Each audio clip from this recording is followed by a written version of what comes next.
Hey guys, Chaps here, and it's time for another developer stream recap. This week, Dana was joined by TC Tyrus, so there wasn't really any special theme for this week. It was basically a bunch of questions from all sorts of topics. I'm trying something different this week, and I'm looking for your feedback. In the last recap, I left some long, detailed clips in there because I didn't want to cut off Michael's explanations. Also, due to the length, I kept my commentary to a minimum. This week is the opposite. I'll be cutting clips short and adding plenty of color commentary. Please head to the comments and let me know which style you prefer. Now, without further ado, let's check out this recap. And today we're joined with somebody who on the community team here, based out of Mexico City, TC Tyrus. John does not have a webcam. He is going to be playing while I am going to be talking, so I will be the picture-in-picture, as you guys see now. I made a tweet about the diamond skin color to be more colorful. Yeah, that's actually been flagged to the team. I pinged them and saying, hey, look at this. They're looking at what it would take to go and make the change. Everyone agreed that we want them to be a little bit more brilliant. When is preseason over? Preseason is over starting on Tuesday. So with the new rank system going live, all of our ranks are going to be reset. It's not ideal having everyone bunched up in bronze, but I guess it's just something that we're going to need to work through. On the other hand, from previous discussions, it sounds like in the future, like when a new rank season goes live for Operation 5, the rank season may not cause everyone to fully reset. I'm not really sure how it will work, but I certainly hope they can figure something out. There was the reveal that the developer playlist tuning is coming to all of Versus starting on Tuesday. The one thing that we know needs a little bit of work is there's some inconsistencies with the Nasher still. I know people are pretty excited for this. I personally only played one match of it. That's partially because I played against a 5-stack that wrecked us, and it just wasn't fun. But it's also kind of because I wasn't sure how long it was going to take to actually get implemented in the full game, and I didn't want to learn 2 tunings. As I said though, the community is pretty happy with this tuning, so I assume this will go over pretty well.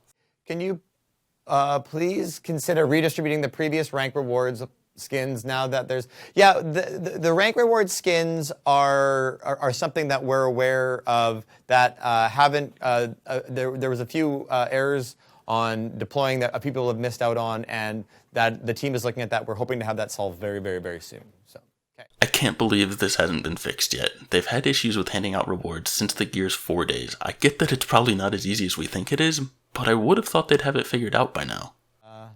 Surrender option for ranked. That's a great piece of feedback, and I'll tell you right now, that is something that we've looked at. It requires a bunch of code work, and there are some of the things that we listed of what we're looking at with adding to ranked into future operations. That's one of those things that is on the consideration there. I think the surrender feature would be nice to have. It needs to be done in a way that isn't exploitable though. My preference would be for it to be a silent vote. Nobody can see who's voted or how many people have voted. You press start and press something to indicate that you want to surrender. If more than 50% of the players on the losing team vote to surrender, the remaining players might get a notification, basically a reminder that it's an option. After this point, only if it's a unanimous decision will the game end. This allows people to vote freely and anonymously, and only cause it to end when there's a unanimous vote. What do you guys think? Do you want to see a surrender option? We talked about this on the Tac-Com community stream. I might just take 2 seconds to give everybody a bit of a heads up on where our community is right now. Basically, he describes the makeup of the community team. The short version is, he's leading it, Tyrus is in Mexico City and manages the Latin American community. TC Azura is the social media manager, and TC Sarah is the community manager who took over Andius's role. Oh, and they still have a posting open for the senior community manager, which was Liam's old job. The way he spoke about it was interesting, though. It seems like maybe they don't actually have any candidates that they're willing to make an offer for. So, how about raising the cost of Gears points for stacked teams? That is an interesting discussion. Now, that being said, we are continuing to look at tweaking the point system so that if you're a solo queuer, do you get rewarded a bit differently? We haven't looked too much at stacks from that standpoint. An increased buy-in for stacks would be an interesting concept. I guess that could potentially work. At the end of the day, this is a rather new system for them though, so I'm sure it's going to take some time to get it right. Like, I'd be surprised if we weren't still seeing major changes to it all the way through Operation 4 and even Operation 5. So we have a new Trello board which we launched today, so thank you TC Sarah for helping get that on For those who don't know what a Trello board is, basically it's a site where they can post up their progress on various bugs. TC Sarah is basically just putting up a list of various known issues and their status. It doesn't cover all of the issues, but they're trying to cover the main ones. As always, if you have an issue, support.gearsofwar.com is the best place to submit them. Oh, and on that topic, I made my own board. It's kinda just to hold them accountable. I'm gonna try and keep this full of the various bugs that I see or bugs that people tell me about. Again, I won't have everything on here, but I do want to be sure to call out the various issues that TC still hasn't acknowledged. Why is it taking so long to fix the quick match rotation issue? I believe that is... we have deployed a fix, and it should hopefully be live tomorrow. As someone who primarily plays quick match, I can't begin to tell you how happy I am with this. I wonder if this will fix stuff for PvE as well. I've seen some reports that Horde, perhaps Horde Frenzy, is limited in the maps that it has as well. Why only duos on ranked TDM? Well, we looked at a couple of things to do with TDM, and we looked at our ranked modes. So with our current ranked modes, is we've got free for all, which is obviously great for solo players. We've got 2v2 Nashers, which is good for duos. And then we had Gridiron and King of the Hill, which were really for 5v5 players. And we looked at some of the things that people consistently don't like about TDM, the spawn camping and setting it up from that standpoint. And we wanted to explore the idea of giving someone that wanted a team-based mode, but give them the opportunity to solo and duo queue into a team-oriented mode. So we're trying that with ranked TDM. We're going to ride that through. We're going to continue to monitor your feedback and the play and see what people are saying. And that's where we are. I mean, let's face it, TDM is broken with the way spawns work right now. Until they fix that stuff, I think that the solo duo queue is the best option. I mean, look at it this way. You can either not have it at all, because it's broken and doesn't belong in competitive, or you can have it with a limited squad size. If you really care about squad size, go play social. Hi, Dana. Will the Xbox Series X affect the PC version? Ooh, I don't know. I'm going to talk about all of that stuff coming in a future time. There's reports that the Xbox Series X version will have some improvements in graphics even beyond what the PC version is offering right now. If this is true, I would fully expect to see a PC update. Will Boost ever be available for Gears coins? There are no plans for that right now, Starspawn. That would be sweet, but if you think about how much more effective you are at earning stars and thus coins with Boost, as well as the many other perks of Boost, then, well, Boost would need to be pretty expensive in terms of coins. But I guess if people are willing to fork over a ton of coins, I see no reason not to, I guess. Can you change it? Oh, you asked this a few times, where party members can switch characters in the lobby, not just the party leader, leaving the party to switch characters. It's annoying. I believe that got flagged before on a previous stream, and I think it has been suggested. I don't have an answer for that right now. If I'm remembering correctly, on the last stream, they weren't sure what was meant by this question. I'm pretty sure this is the bug where, when you're matchmaking, only the party leader has the option to press X to change character.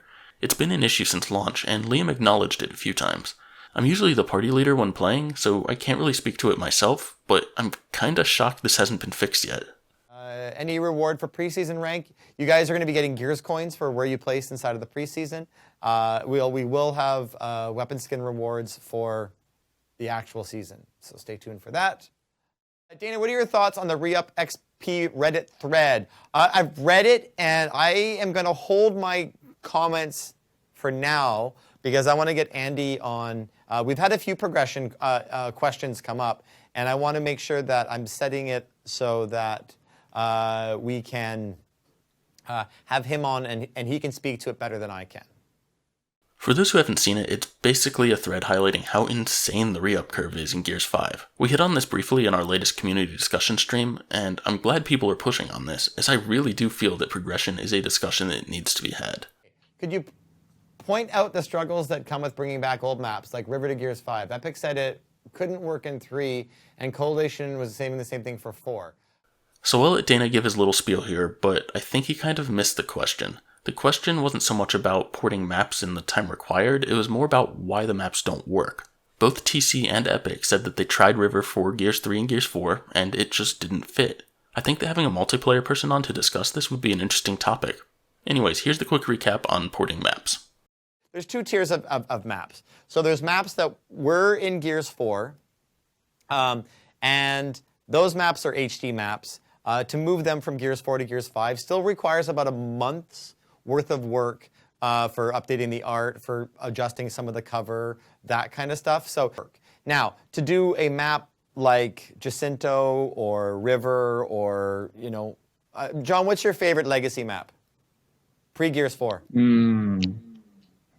From Gears 4? No, pre-Gears 4. Pre-Gears 4. I really like Mausoleum. Mausoleum. Okay. So if we were to bring back Mausoleum for John, that's like building a whole new map. So I'm going to make up a name for a new map that's going to come to Gears 5. Let's call it John's favorite map. So John's favorite map is a brand new map that's being designed. Well, let's use Reactor because it's easy. So Reactor right here took approximately 6 months for us to make as we're designing it and arting it and level testing it and all of those various specific details. For us to go and make River, as an example, it would be, or Mausoleum or what have you, it doesn't require the full 6 months because we don't have to go through the concepting aspect of it all, but we still need to recreate all of the art assets. We need to build all the cover nodules. We need to do everything. So it still requires a tremendous amount of work. In private matches, it appears that we have the exact same characters spawn every match. Is there any chance this could be updated? I'll pass that along. That's one of those ones I hadn't noted. Yeah, I hadn't really noticed that either until this person put it in the thread. But then again, I guess I don't really play private matches much. But for those who do, yeah, I could see this getting kind of repetitive. Okay, one of the daily objectives is to win a 2v2 match. Being this mode is only available in ranked, and parts of the world struggle to find ranked matches, would you consider removing this objective and replacing it with a different mode? That's an interesting question. I don't know. I mean, you do get a free reroll every day, so while I get that's a frustration point for you potentially, it is something that it is a very popular mode. So we wouldn't want to take that away from anyone. And like I said, you do get a free reroll. So it's honestly, I have no issues finding a match for that mode, but even I want to see that objective go away. It sucks that there's a daily objective that requires you to play a ranked mode. In fact, I'll just bring up now that the dailies in general require a sizable reworking. Hopefully when they have Andy on in the future, they can touch more on these, because they're so imbalanced right now. Hey Dana, have you heard about the free-for-all stat bug, progress not tracking in quick play or ranked at all? I believe that's a known issue. I'm looking at Sarah. I think this is probably due to the system looking for regular FFA, when everything now is just the 8-player FFA on standard maps. I've seen a few people mention this, but I also haven't seen TC acknowledge it yet. Oh, I guess it's also a good time to mention that the in-game stats page really seems inaccurate for all sorts of things. Can someone at the Coalition please do a deep dive on the stats page? When will Andy be on the stream? I actually don't know. I have to check with him on his availability, but my hope is to have him on probably in the next week or two. Good. I look forward to that. I'll have quite a few questions planned for that one. Michael Shannon has been requested actually to go on the Tac-Com stream. So I may unleash him there and you guys can go and ask all of his balance questions. So I'll go ahead and plug it here. On Saturday, I'll be hosting a stream with various community members to discuss PvE. Be sure to tune in and join the chat. In doing this stream, we'll surely have a ton of ideas and questions though. So hopefully the following week, or sometime around then, I'll be able to get Michael and Dana on for some more in-depth Q&A around PvE. So yeah, be sure to keep an eye out on Twitter and I'll let you know as soon as we have something figured out. Can we get rid of the animation when you are revving up a chainsaw and you get hit, it makes you start reloading? I can pass that along. That's a good piece of feedback. Oh god, no. The community is about to lose it. This bug has been there since Operation 3 and has been tweeted and spammed on Reddit and probably the forums like crazy. Hell, it's even been brought up on multiple dev streams now. Please, someone at the Coalition, if you're working on a fix, can you please at least let us know? It's driving us crazy having every week it's, oh, I haven't heard of that before. Someone asked talk about netcode and lag, please. I would love to talk about that. I don't have the technical skill set to speak to that in a way that's going to do anything but frustrate all of you people sitting here today. What I will do is I'm going to see about, the person for that is Jamie. And I might see if we can get him to come on to talk a little bit about weapons and that as well. So, and there you go. I forget your name, but you know who you are. There's your answer. Sarah was bugging me about bringing on a character designer because she was like, I think people would want to do that. And I think I think you guys would like to hear that as well. I'd like to maybe coincide that with a new character, and we could talk out some other designs potentially.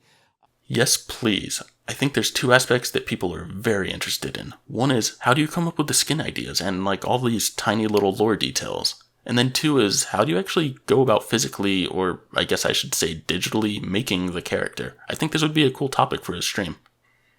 After this tuning, will it get touched again? You've been changing it too much. Well, I mean, realistically speaking, we made the movement change in the developer playlist at the end of last season, and we haven't changed it since then. And then we did this developer playlist, and we haven't made any adjustments. We're pretty happy with where the movement is right now, or with the tuning the way it is right now. We like the movement. We generally like the weapon play. We do know that there is, like I said, some Nasher inconsistencies that we want to manage, and that's what our priority is right now. I mean, yeah, it sucks that it keeps changing, but we want it to feel good, right? Hopefully we're not too far off now, but if it's gotta change, it's gotta change. If nothing else, I guess it helps keep the game feeling fresh, right? Will escalation be returning to ranked? We have a few... Escalation's a bit tricky, because escalation is in some ways a lot like execution and guardian, where it wasn't our most popular played mode. Obviously, as an esports mode, it was a flagship mode for us from that standpoint.